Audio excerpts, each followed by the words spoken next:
Some of the greatest slams did not win the dunk contest. And some of the most creative dunks have been forgotten. These are the lost dunks. Put a sticker up there. Well, the crowd lets you know what they think of it.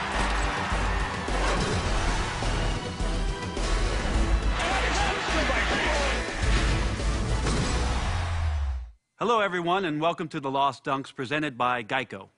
Michael Jordan, Dominique Wilkins, and Dwight Howard. Before they were dunk contest champions, they all had lost dunks. And over the next 60 minutes, we'll tell you their lost dunk stories, as well as others you might not remember. So let's start it off with the man most associated with the slam dunk, and I don't mean Chris Anderson. Here we go. Can he do what he did in '76? Oh, Dot flying down the lane. The idea of soaring in the air, flying in the air is always, part of the grand scheme of things when you got hops. How far out can you jump from and not break your neck? First of all, you have to remember he got the crowd going by taking the ball, and he took his time walking back as far as what he was going to do. And every step he took, wait a minute, no, he's not going to do it. He's going to start way down there and try to take off. And the crowd just rose with him. And they were waiting. They were anticipating this dunk. You're not jumping from the top of the key. Free throw line is the measuring stick. And he set it, the bar is set, and no one's ever broken that measurement. Oh, and he hits it off the back of the rim. The impossible has happened. I'll never forget that second dunk in the finals by Julius. He goes to the windmill. We've seen the entire repertoire from Julius, and he misses the dunk, which is deadly. Yeah, maybe I got a little too excited for, 34-year-old.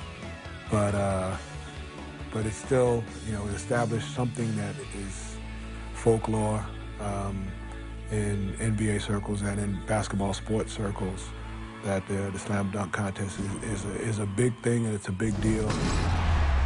This is the last one for Michael Jordan. He feels the pressure. Here he goes.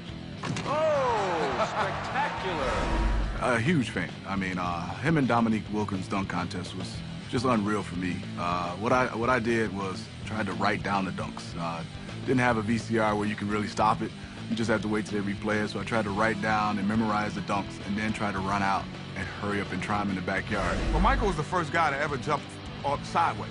The Superman jump, most guys used to call it. And most guys jump 1 foot, or 2 feet. But no one jumped off of 2 feet and jumped sideways until Michael started doing it. That's crazy to be able to cup it, bring it over the other side, go way up over the rim and complete the dunk. For a guy to do a dunk like that and still not win the slam dunk competition. He had some great competition. He only needs about, I think, a 40 to win this. Here he goes. I think that'll do it. Well, what made Michael Jordan's dunk interesting, yeah, it was nice in the cradle law, but I liked how he was rocking the bling. He had a little nice, tight gold chain around the neck. You know what I remember about it? Me trying to find some mom's jewelry, trying to put it on, trying to go outside, trying to get a whole bunch of crates, and almost breaking my neck, and trying to cuff it. Well, Dominique only needs to come up with a great dunk here. If he gets a 48, he can't lose. I guarantee you he will not get 50 on this dunk. Guarantee it. Well, I think the two-handed windmill to the naked eye looks safe because you have two hands on the basketball. But the thing that most people don't understand is the force that you're jumping one way and you're creating another force going the other way with the basketball, how difficult that is. You got two of the best dunkers in the league going head-to-head, and, man, the tension was high in there, and it came down to the last dunk. Who was going to win it?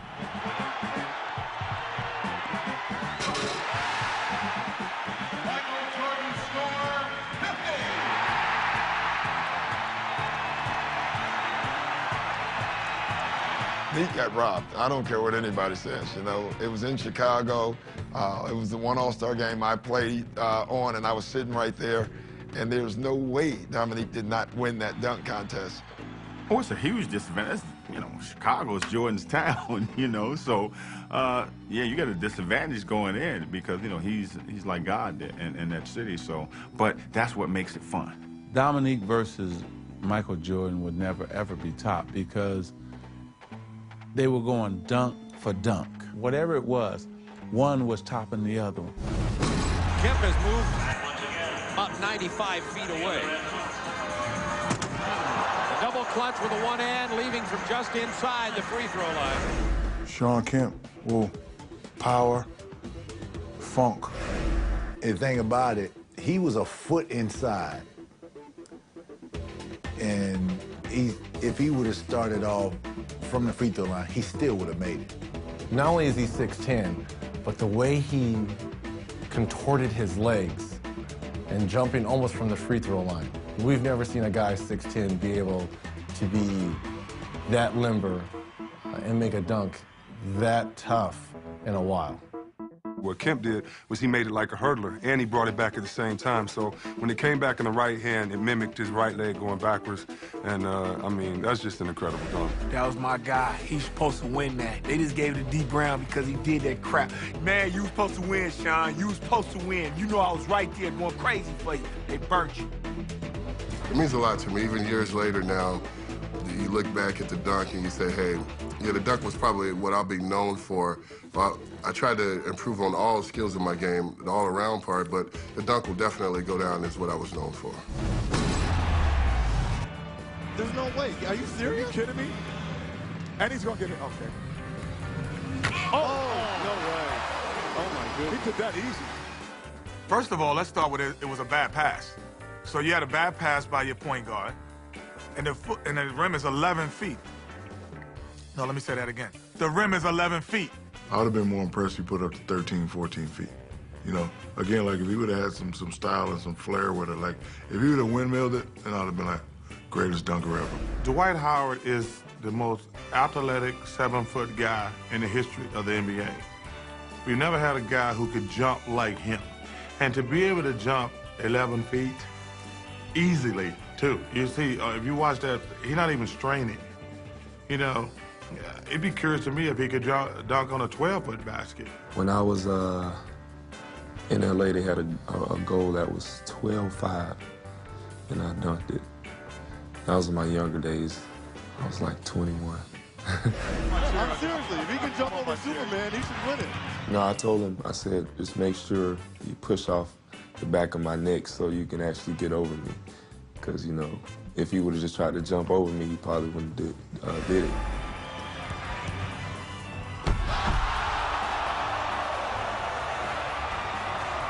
Dwight knows how to work a room, and and he's a good guy. You know, it's not like in the midst of a contest he's going to shelter himself in the corner and I don't want to see the other guy's dunk. I'm just going to come out and do it. Yeah, Nate asked him to be part of it, and I think part of Dwight was, I'd like to see if he can do this too. Whatever you need to have a successful dunk, go ahead and do it. You know, because that's what people want to see. They want you to have fun, you know. I remember Shaq told me, this is where you show people who you are right here. And I took that and ran with it. Coming up next on the Lost Dunks presented by Geico, we'll take a look at the dunks which required a little help.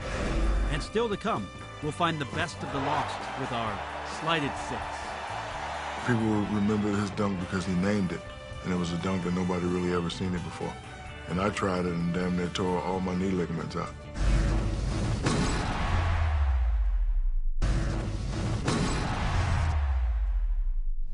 Now, I'd rather have time to sit around and think about it. I don't know what David Wesley's doing with a camcorder. This is great. And he made a great pass.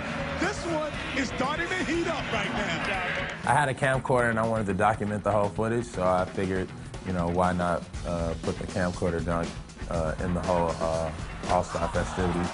You know, Baron Davis could jump really high, so if he would have, like, windmilled it or something, it probably would have been better. But Wesley didn't even stay there with the camera. He got nervous and, you know, he fell back. And then we didn't even see the footage. Well, it was a good dunk if it would have been one of our TNT cameras that David Wesley was holding as Baron Davis was jumping over him. They should have had that rigged up so that you could see it as he went over him. If he had done that, then BD would have gotten a higher score, I think. The dunk was phenomenal. I think that he gets more points for that because he cocked it back like this and dunked it. And then, you know, the creativity to have Wesley out there with the camcorder. Good idea. I eventually lost the camcorder like an hour after the dunk contest. So who knows where that thing is. Oh, he's gonna do this. Oh, he's gonna jump over. He's gonna jump over C. Webb. Oh, I'll believe that when I see it. He's gonna jump over C. Webb.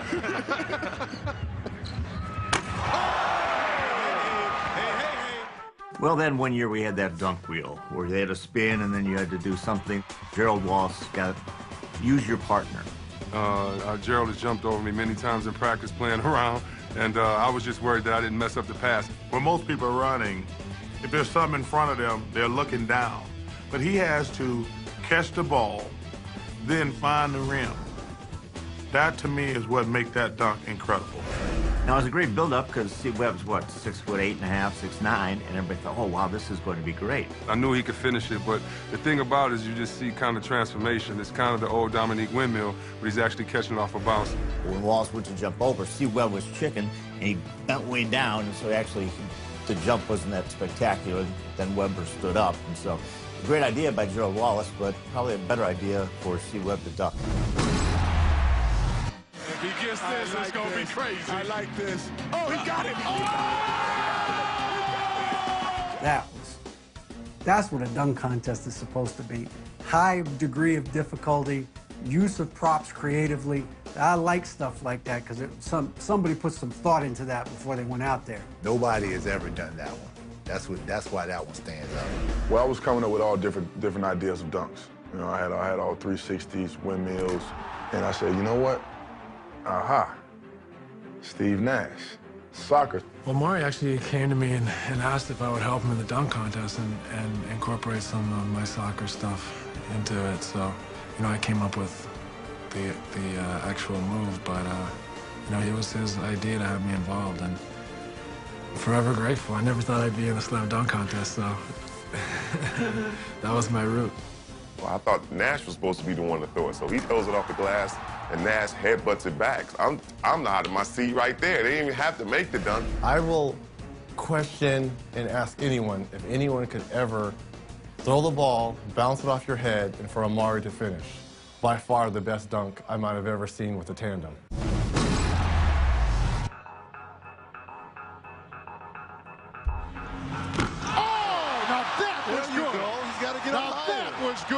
He caught it off the back of the backboard and had to time it perfectly right and have the ability to catch it with one hand and don't hit your head on the back of the board. I mean, you had to, all that stuff had to factor in.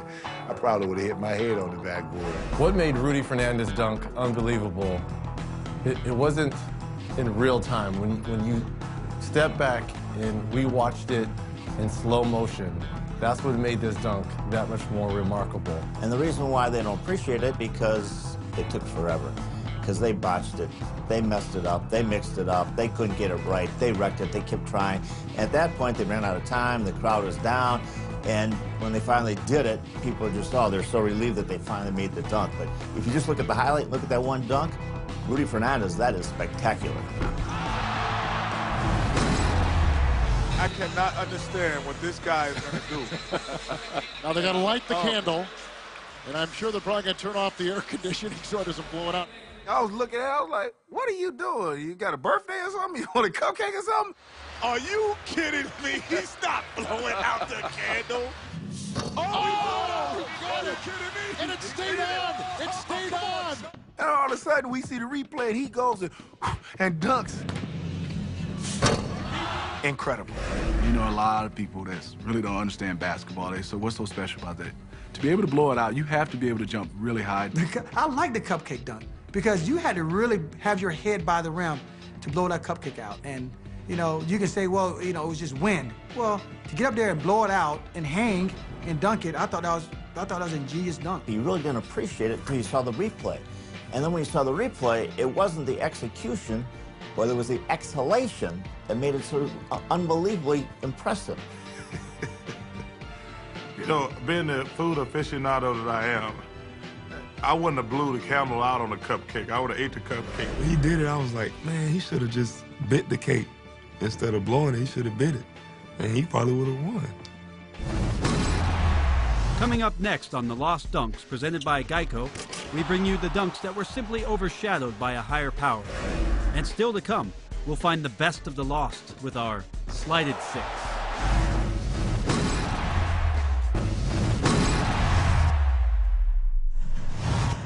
And I like him because he's always thinking about what he wants to do. Here it comes. Yes! Whoa! Yes! That's going to be hard to beat. Yes, it is. You know what made Larry Johnson's dunk impressive? Is just his swag. Larry Johnson, that was nice. What he did was a 360 Dominique style, rock the cradle and throw it down. See, a lot of people didn't know that he had a bad back. So for him to pull that off, that was very, very, very, very impressive. Well, what makes Grandmama's dunk impressive is for his size. You know, he was listed at 6'8", 6'9", but we all knew that Larry Johnson was only really 6'3", 6'4". So to have that much power into that compact body, that's what made it tough. The first thing I remember was that Grandmama was the first time anybody ever done the 360 windmill in the dunk contest. And then, I mean, everybody gives Vince the credit because, you know, Vince did it unbelievable. But Grandmama really pioneered that one. Now, the only way that I see him winning that championship or the title is that he probably should have gone with the whole Grandmama motif. I mean, I'm talking about the wig, I'm talking about the glasses, and the dress. Come on, LJ, Grandmama.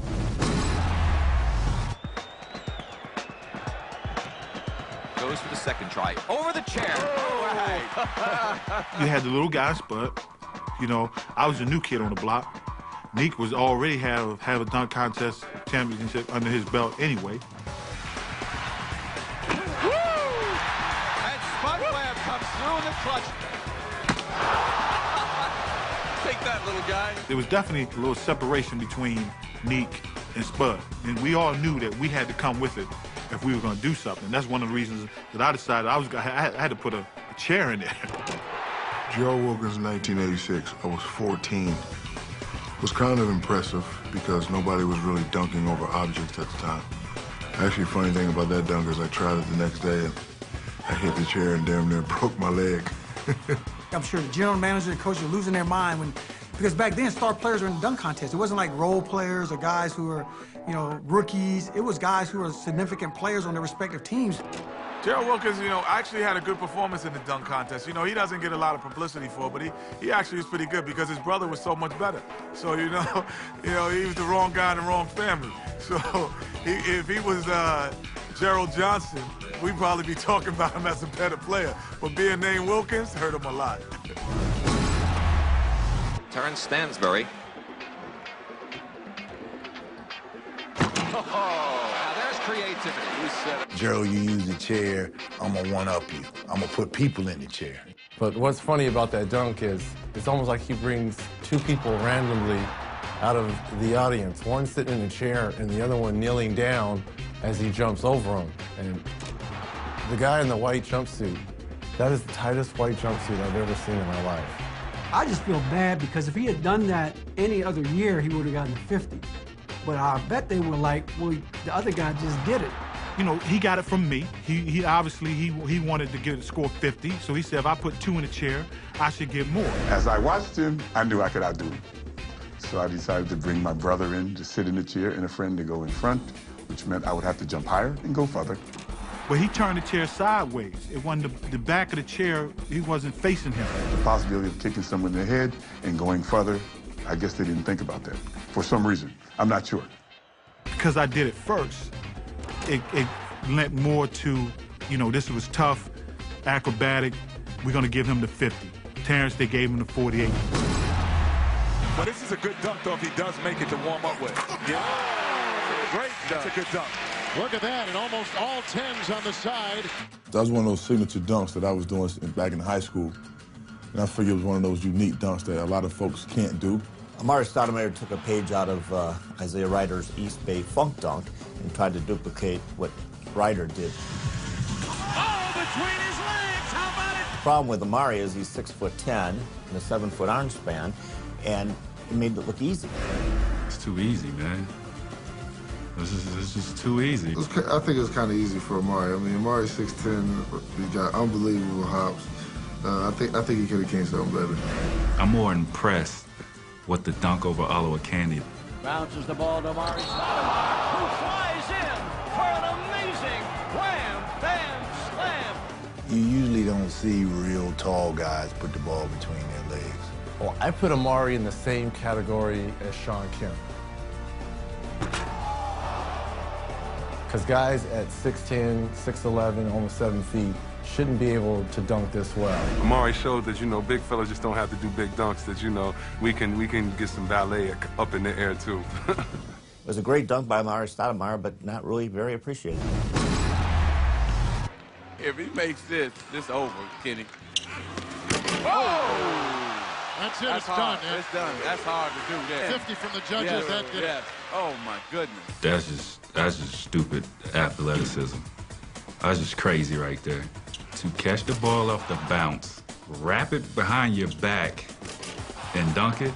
I never seen that one before until he accomplished that. You talk about clockwise, counterclockwise. He did that dunk behind his back backwards. He's so talented he was able to finish that.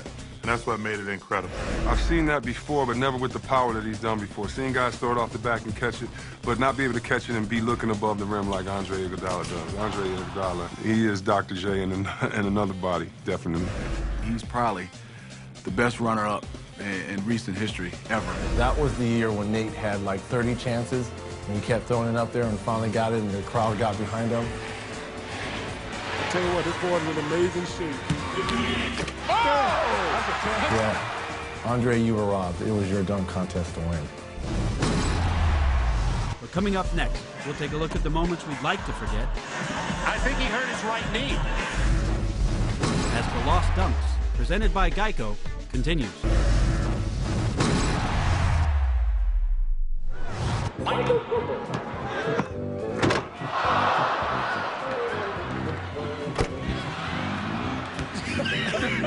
Hey, how many mulligans he get?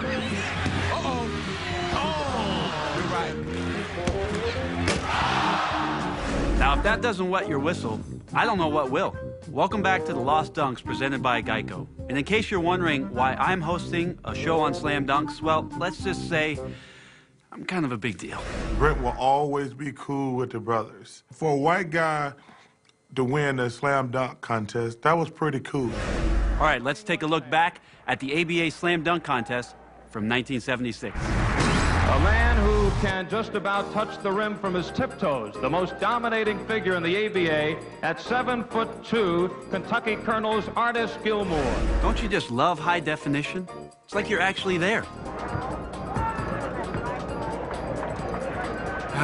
Don't take off your warm-up top, Artis. Don't you know that nobody's lost a dunk contest when you keep your sweats on? I can vouch. This has to be the first time I've ever seen somebody go out, do the dunk with a sweat jacket on, but you were certainly sensational. I gotta stay warm. I don't got much of a body. Oh, sweet. He's going from the free throw line. Probably a good idea not to go from that free throw line, Artis. It's not that hard.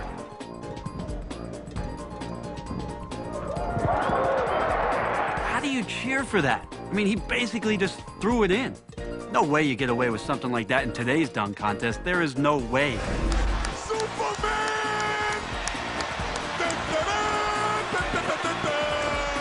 Still, the one silver lining from the 76 contest was the NBA making sure to never again invite a player taller than 7 feet. At 7'4", the sensational rookie from the Houston Rockets, Ralph Sampson. 7'4".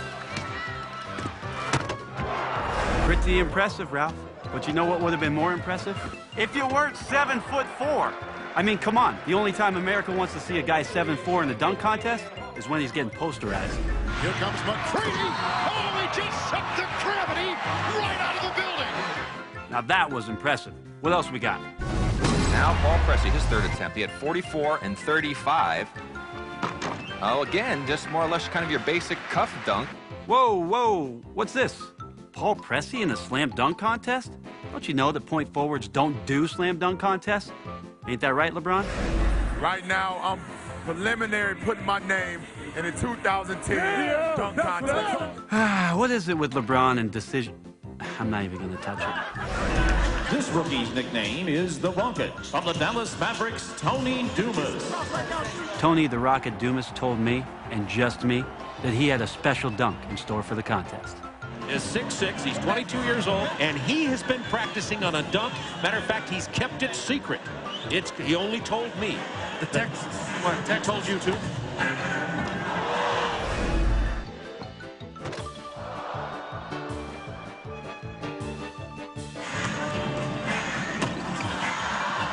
So young Tony Dumas is 0 for 3.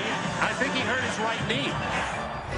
Okay, so we invited one guy that's never dunked in an NBA game. I can assure that won't happen again. The next competitor now is going to be Chris Jackson, who's never dunked in the pros, but did dunk a couple of times down at LSU. That has to be a typo. I mean, TNT never screws up graphics.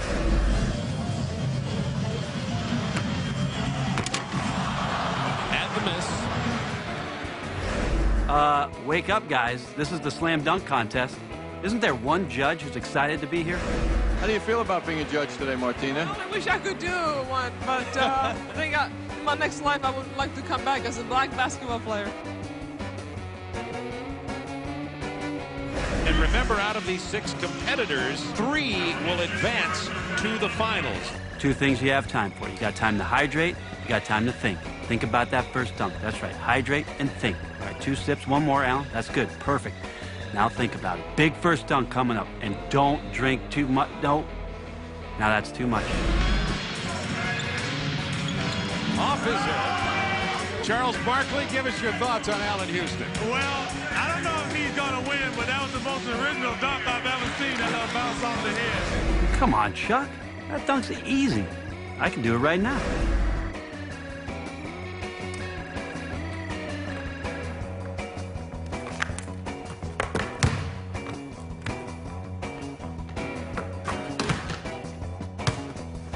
That was easy.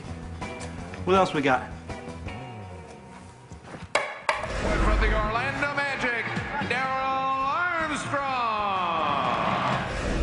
Well, Daryl's already worked up a lather, and he hasn't even attempted 1 dunk. He might want to load up on some Gatorade. Spanish League All-Star, and he has been tutored by none other than Shaq.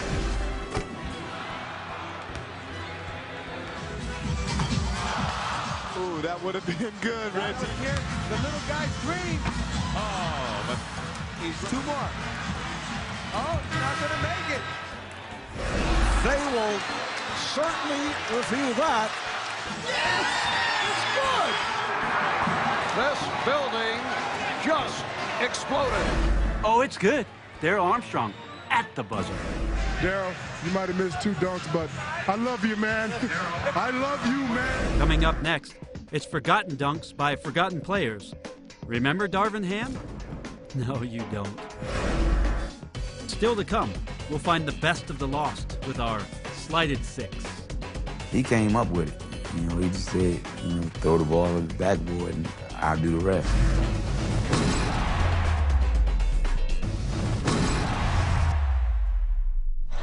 I mean, can you get as many of these as you want? Yeah, I don't know. It's tough. Good question. This one looks like a good one. Yes!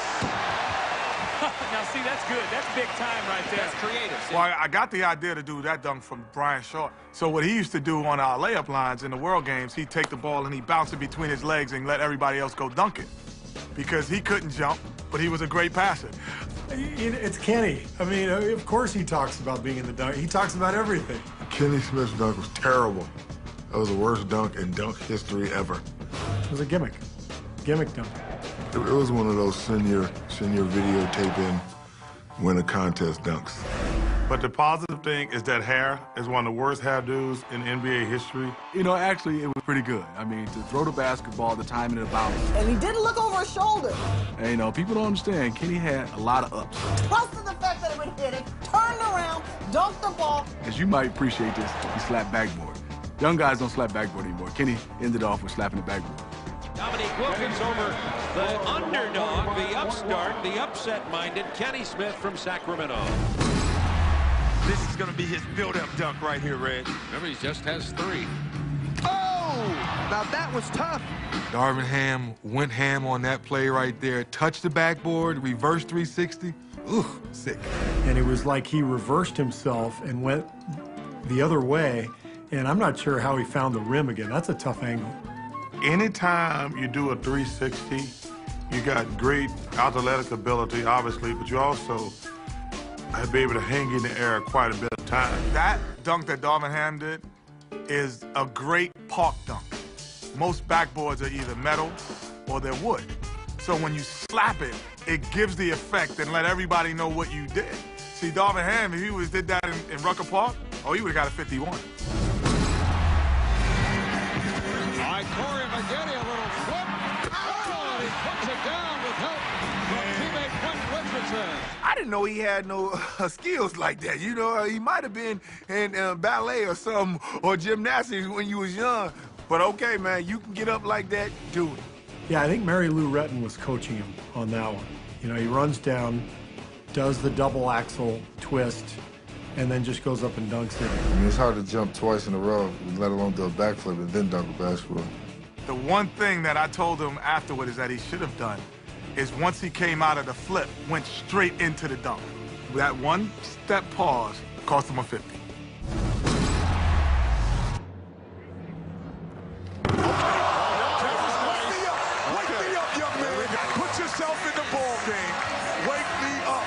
Well, DeMar DeRozan, obviously, he was a rookie. I think he was a little nervous going in, but he was up against a very small hurdle. Kryptonite, the two-time defending champ, he had his hands full. The difficult part was not for DeRozan, but it was actually for Weems, because he had to throw a perfect pass off the side of the backboard. When you're coming up at the rim and the rim is right here or the side of the backboard and you have to move away, to be able to concentrate, catch the ball, move out the way, and do it all at once, I think that's an underrated dunk. Yeah, that was a unique dunk because he threw the ball off the side of the backboard, then was able to catch it, and then windmill. You know, that's one of those things you got to have great athleticism and also awareness on where you are.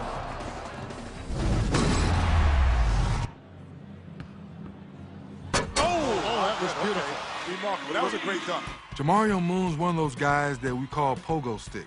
He loves to jump, he goes for every rebound, and what hops. That was probably one of the toughest dunks I've seen. You know, you got to throw the ball out, and then you got to turn around, and then you got to go find it with your hand and then dunk it. I think that's extremely tough dunk. I thought it was a great dunk, but apparently my son was a little, tired, so he thought the dunk was only okay. See, if you go to a store, right, and you know you want to go buy a suit, if you got a good salesman, you're going to buy that suit. But if you don't have a good salesman, you're going to just say that's a nice suit. He didn't sell a dunk, because that was a nice suit.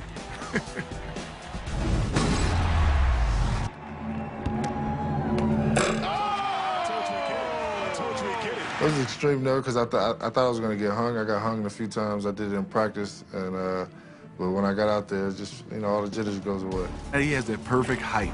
You know, that 6'6", 6'5", 6'7", that range, that's when you're the perfect height to make a dunk look sweet. He used that weak hand, somehow caught the ball back here, and then got up and dunked, and then just kind of stared at the crowd. And it was impressive. 7, maybe 8 people in the world that can do that dunk. The dexterity and the flexibility you need in your body to bring it around, and then to bring it back up, the hand size and strength, then the jump, 8 people at max. Everybody else got to just put on a Nerf hoop. Does not have to do anything extraordinary, but he does! Coming up next, we reveal the best that never were as the Lost Dunks, presented by Geico, continues.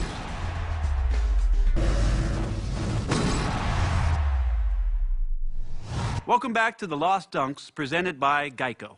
Well, we've saved the best for last.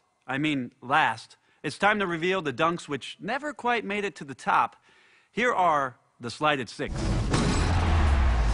Now, Terrence Stansbury. First round, his first attempt, he had 34. Whoa! That's the Statue of Liberty. Statue of Liberty, 360. I owe my due to Charles Barkley, because obviously he couldn't be in the dunk contest in '85, which gave me an opportunity to be there.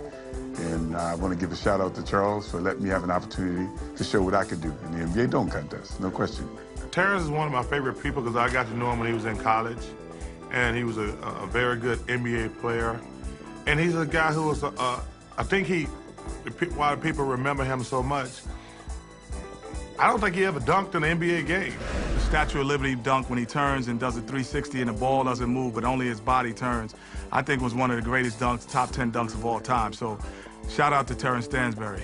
And there it is in slow motion, the 360 Statue of Liberty. I know I was the guy back in the day where, before I even did the Statue of Liberty 360, I kind of showed people what it would look like by walking and going through the motion. And I remember even looking at videos where some people were shaking their head. What is he doing? I think people remember his dunk because he named it, and it was a dunk that nobody really ever seen it before. And I tried it and damn near tore all my knee ligaments out. Statue of Liberty. I like it so far. Francis. Oh, You know, when you see it in fast motion, you realize don't get, you know, the full effect of what he did. And when you see it in slow motion, the way he cocked it back and almost touched his feet was pretty impressive, especially for a guy his height. For myself, you know, I was just going off a whim. You know, whatever came to my mind, I didn't come in with a plan or anything. I was just going out there, you know, listening to some of the other guys and just going out there just trying the dunks as you go. T. Francis probably would have won the dunk contest 8 out of 10 years. But he just got caught up in the matrix because there was Vince Carter. And here is Vince Carter with his first stop. Let's go home! Let's go home, ladies and gentlemen! Let's go home! Incredible. Unbelievable. I think he was probably the best dunker to ever dunk in a dunk contest. Oh, it was just ridiculous. I mean, he's one of the greatest dunkers, if not the greatest dunker of all time. You know, some of the dunks that he was doing was pretty unbelievable. Not only Vince Carter's performance stopped Steve Francis from winning, but it prevented Tracy McGrady from winning as well, too. Does not have to do anything extraordinary, but he does! That was pretty much my best dunk. That's you know, the best trick I had in the bag, but it was pretty impressive. I got a lot of great views on that one. Instead of just doing the 360, he took the 360 and he put it between his legs, and then he came back and dunked it. He did something extra that will always be forgotten because of the great performance that Vince Carter put on.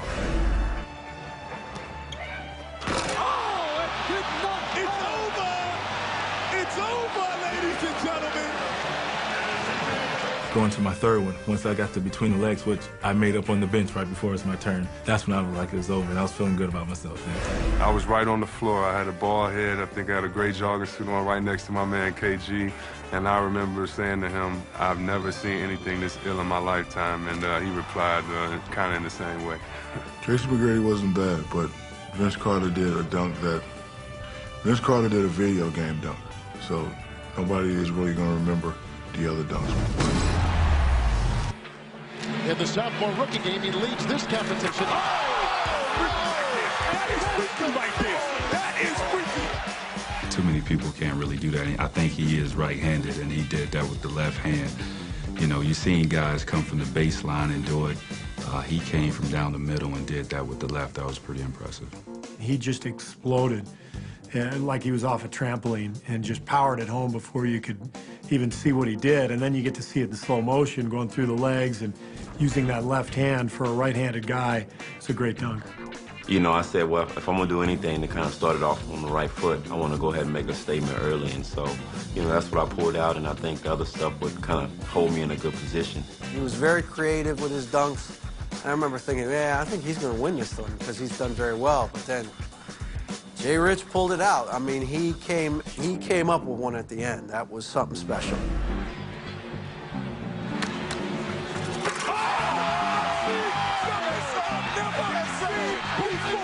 When I threw the lob up, everybody was like, oh, another lob dunk, because I did 4 lob dunks already, so I threw it up, and I said, you know what, it's the only time I ever did this dunk, I'm gonna try it, hey, see what happens, and it went in.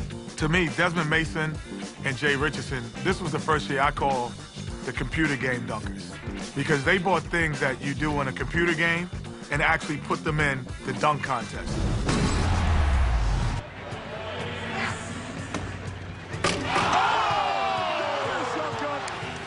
A perfect 50. I think Iguodala's dunk was the most underrated dunk I've ever seen in the contest's history. I mean, to come from where he did and to catch the ball literally behind the backboard and then reverse dunk it and then keep running all the way down the court, it was incredible. I was there that night and I was just amazed at what I had seen. He came up with it. You know, he just said, you know, throw the ball on the backboard and I'll do the rest. I had no idea that he was going to do what he did. See, a lot of these guys, like Nate, my teammate, who won a couple of dunk contests, he took like 20 tries. But AI threw it, Iggy caught it, threw it down with force, came under, bam. That was impressive, very impressive. But he's overshadowed by Nate Robinson. He doesn't win it. But I thought that dunk was by far the best dunk of the night. That's why the crowds are booing. Iguodala should have won this thing. If he had done some of those dunks he did in the earlier rounds against Nate Robinson, he would have won. But he didn't. So he had a better showing overall. But a head, man-on-man against Nate, no, he did not outshine Nate Robinson. Here we go. Number 2, Dwight Howard. Did you see what he touched? Incredible. That's telling you how high he can get. I didn't believe it myself when he goes up there and sticks it up there and dunks it too. You should have won the dunk contest. Dwight Howard's sticker dunk, when you step back and you show it in slow motion, because we didn't know in real time what he was doing. We just thought it was a regular dunk. No, I really don't think they saw what I did, you know, until after I did it, you know, but I think sometimes big men get robbed in anything that they do because they think that it's too easy. Oh, he put a sticker up there. Look at that. Oh, that's what I'm talking about. Like that. Yes, sir. That's what I'm talking about. That's right. 12 points. Yo, that's crazy. The sticker dunk in 07 was probably the most underrated dunk ever when it first was done. I think the judges really didn't understand what was going on and then realized how high this guy got. I should have did some more things too, but I wanted people to see how high I was before I put up a sign or anything like that. I just wanted people to see the smile though. That was the thing right there, the big cheese smile that I had. That's what I wanted to do.